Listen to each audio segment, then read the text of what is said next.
စိတ်ထားကောင်းရင်အကျိုးပေးကောင်းတယ်ဘဝရဲ့ယက်တိမှုကယူရှင်းမှုလိုပါတယ်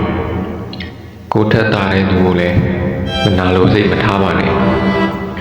ကိုပြောလို့ရတယ်ဆိုပြီးတော့လေ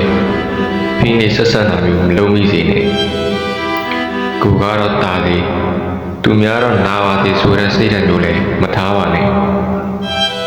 အရာရာကိုချင်းစားသေးလေးထားပြီးလှုပ်ဆောင်မယ်ဆိုရင်မိမိအတွက်ရောတပါးသူအတွက်ပါစိတ်ချမ်းသာမှုကိုဖြစ်စေနိုင်ပါတယ်သူကတော့ငါ့ပုံမကောင်းလို့ငါလည်းသူ့ပုံမကောင်းနိုင်ဘူးဆိုတဲ့အတွေ့အကြုံမတွေးလိုက်ပါနဲ့သူများမကောင်းတာကသူများပဲလေကိုကကောင်းအောင်နေထိုင်ရမှာကကိုယ့်ရဲ့တန်ဖိုးပဲမဟုတ်လားကိုစီစဉ်တာကိုလိုရက်ကပဲကိုကိုအကျိုးပြန်ပေးနိုင်တာပါတင်းရဲ့ကောင်းမွန်တဲ့စိတ်ထားကတင့်ကိုကောင်းကျိုးတွေခံစားရရှိစေပါလိမ့်မယ်